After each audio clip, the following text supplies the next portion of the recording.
చిన్నము బీసీలో అవ్వాలని వాళ్ళు కోరుకుంటుండొచ్చు కానీ వాళ్ళే విచ్ఛిన్నం అవుతున్నట్టు కనిపిస్తున్నది కదా. ఇప్పుడు కవిత మాట్లాడని ఇప్పుడు కేటీఆర్ ఎంటర్ అయ్యింది నిన్న. అవును, ఏప్రిల్లో మేము భారీ బహిరంగ సభ పెడతామని ఆయన ఒక స్టేట్మెంట్ ఇస్తున్నాడు. అంటే కలిసి మాట్లాడుతున్న సందర్భం కూడా లేదు వాళ్ళ ఇప్పుడు వాళ్ళది పవర్ దీంట్లో ఉన్నట్టున్నారు. అంటే వాళ్ళది ఏంటంటే వాళ్ళది సిద్దిపేట రాజకీయాలు చేస్తారు. వాళ్ళు అధికారం వాళ్ళే ఉండాలి, ప్రతిపక్షాలు వాళ్ళే ఉండాలి, దొర వాళ్ళే ఉండాలి, దొరకు వ్యతిరేకంగా పనిచేసే ఉద్యమకారుడు కూడా వాళ్ళ పక్షాన ఉండాలి. అట్లా ఆ ఎత్తుగడలతో ఉంటారు. కవిత కనుక మాలాంటి వాళ్ళు బీసీ సమాజం కనుక ఆదరించలేదనుకో కేటీఆర్ స్టాండ్ అవుతాడు. కేటీఆర్ కూడా మాట్లాడింది కదా. లేకపోతే ఇదే కేటీఆర్ గారు గతంలో 10 సంవత్సరాల కాలంలో ఎందుకు మాట్లాడలేదు?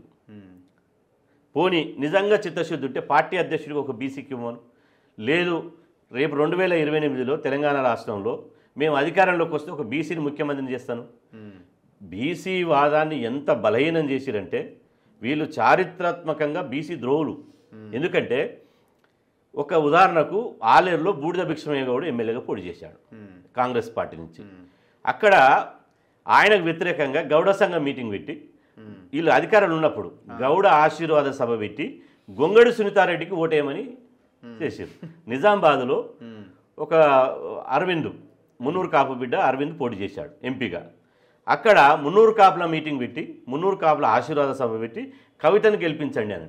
ఎక్కడైతే బీసీ అభ్యర్థులు నిలబడతారో పద్మశాలి కావచ్చు, గొల్ల కుర్మలు కావచ్చు, విశ్వబ్రాహ్మణులు కావచ్చు, ఎవరైనా సరే బీసీ అభ్యర్థులు నిలబడతారు అనుకో, వాళ్ళ ఓట్లు ఎట్లయితే పోలరైజ్ అయిపోయి వాళ్ళ ఓట్లు వాళ్ళు వేసుకొని గెలిచి ఈ బీసీలందరూ చట్టసభలకు వచ్చేటువంటి అవకాశం ఉంది. కాబట్టి వీళ్ళని రానియొద్దు, ఆదిలోనే చుంచేయాలి. ఏం చేయాలి? గౌళ్ళు అభ్యర్థి ఉంటే గౌళ్ళ ఆశీర్వాద సభ పెట్టి రెడ్ల కోటేయమనాలి. మున్నూరు కాపులు ఉంటే మున్నూరు కాపుల మీటింగ్ పెట్టి వెలమ కోటేయమనాలి. గొల్ల కుర్మ ఆయన ఉంటే గొల్ల కుర్మల ఆశీర్వాద సభ పెట్టి మళ్ళీ అగ్రకులమైన కోటేయాలి. పద్మశాలి ఉంటే ఇదే పని. అంటే బీసీలలో వస్తున్న చైతన్యాన్ని 10 ఏళ్ళు ఈ రకంగా విచ్ఛిన్నం చేసి బీసీ బిడ్డల్ని అసెంబ్లీ పోకుండా చేశారు. ఇప్పుడు జనాలు ఇది చరిత్ర, వాళ్ళు చేసిన చరిత్ర. ఎంతవరకు ప్రజలు వీళ్ళని నమ్మే అవకాశం ఉందంటారు? ఇప్పుడు ప్రజలు నమ్మలేకనే వీళ్ళని ఇంటికి పంపించారు. ఇంటికి పంపించినా కూడా ఇంకా బుద్ధి రావడం లేదు. అంటే ఇప్పుడు ఒక యాంగిల్ ఒక స్ట్రాటజీ అయి ఉండొచ్చు. రేపు పొద్దున ఒకవేళ ఎంతో కొంత రిజర్వేషన్స్ పెరిగితే చూసిరా మేము ధర్నాలు చేసినాం అది చేసినాం కాబట్టి అయ్యిందని చెప్పుకోవడానికి ఒక అవకాశం ఉంటుందేమో అని వాళ్ళు అనుకుంటున్నారు. ఇప్పుడు కులగణనలో పాల్గొన్నటువంటి వాళ్ళు రిజర్వేషన్లు పెరుగుతాయని అనుకోవచ్చు, వాళ్ళు పెరుగుతాయని అనుకోవచ్చు. కానీ కులగణనే పాల్గొనకుండా ఈ సమగ్ర కుటుంబ సర్వేలను భాగస్వామ్యం కాకుండా మేము రిజర్వేషన్లు పెడతామంటే నమ్మేది ఎవరు? వీళ్ళని ఎవడు నమ్మాలి?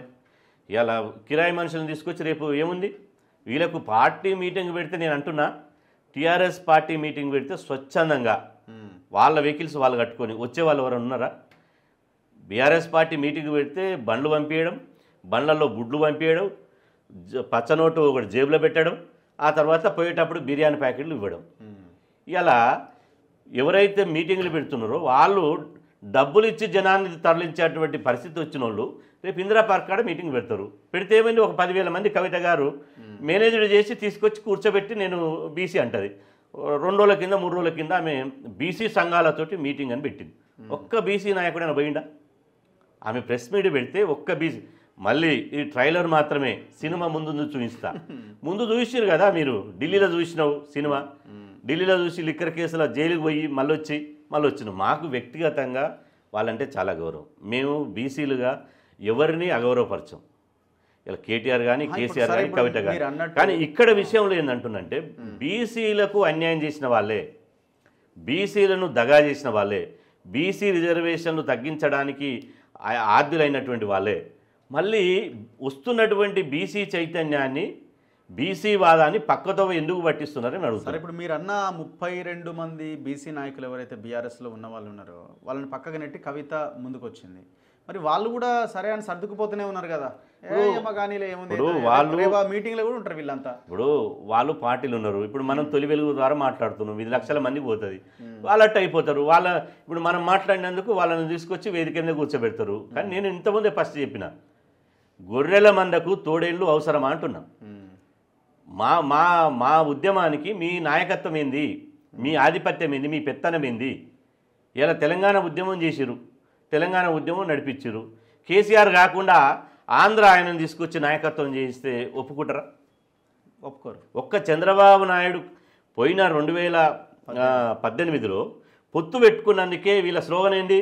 చంద్రబాబు నాయుడు ఆంధ్ర నాయకుడు మళ్ళీ వస్తుండు, రేపు కాంగ్రెస్ వస్తే చంద్రబాబు నాయుడు విజయవాడకు పోయి పర్మిషన్ తీసుకొని మళ్ళీ వస్తుంది, మళ్ళా తెలంగాణ సమాజం అంతా తెలంగాణ అంతా ఆంధ్ర దొరల చేతులకు చంద్రబాబు నాయుడు చేతులకు పోతుందని చెప్పి బూజు చూయించి కాంగ్రెస్ పార్టీని గెలిచే అవకాశం ఉన్న గెలవకుండా చేసిరు కదా. మరి మీకేమో మీరు చేస్తారేమో సంసారము, ఇతరులు చేస్తారేమో వ్యభిచారమా? అంతే కదా. ఇప్పుడు అక్కడ ప్రాంతము, ఇక్కడ కులము, అంతే అంతే కదా. ఇప్పుడు మిమ్మల్ని ఏ సమాజము, రెండిట్లో అదర్సే, మిమ్మల్ని ఏ సమాజము, ఏ బీసీ సమాజము, ఏ ఎస్సీ సమాజం, ఏ గిరిజన సమాజం అయ్యా మాకు నాయకత్వం లేదు, మా విషయాలు మాట్లాడమని మీకు ఎవరు చెప్పారు? ఎవరు చెప్పలే కదా.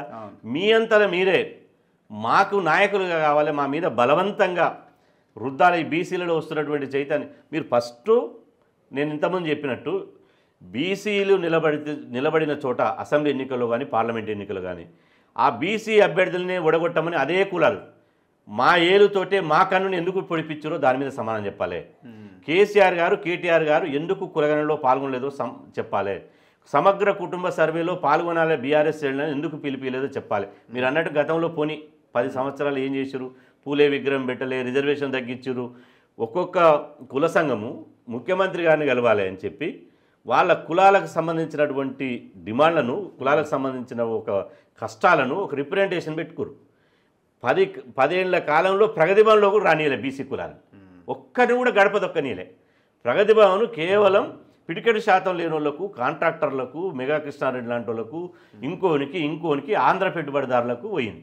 మొన్న మా సీనన్న అంటున్నాడు, మాజీ మంత్రి సీనన్న ఏమని, తెలంగాణ వస్తే ఇప్పుడు ఆంధ్ర పెట్టుబడిదారుల చేతిలో పోయింది. మీరున్నప్పుడు ఏడిపోయింది?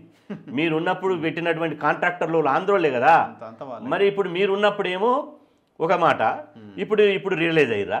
కాబట్టి ఇవాళ మీరు చేసినటువంటి, మీరు ఏదైనా చేసుకోండి. ఇప్పుడు ప్రాజెక్టుల గురించి మాట్లాడుకోండి, లేకపోతే ఇంకో విషయం మాట్లాడుకోండి. కానీ బీసీలలో వస్తున్నటువంటి చైతన్యాన్ని ఇలా రోజు ఫోన్లు జిల్లాలకు ఫోన్లు లేకపోతే ఆ సంఘం ఈ సంఘం అని ఫోన్లు మేడం రమ్మంటుంది, మేడం కలుస్తుంది, డిస్టర్బ్ చేస్తలేరా? మాకు కూడా ఫోన్లు చేస్తారు, మేము పోతామా?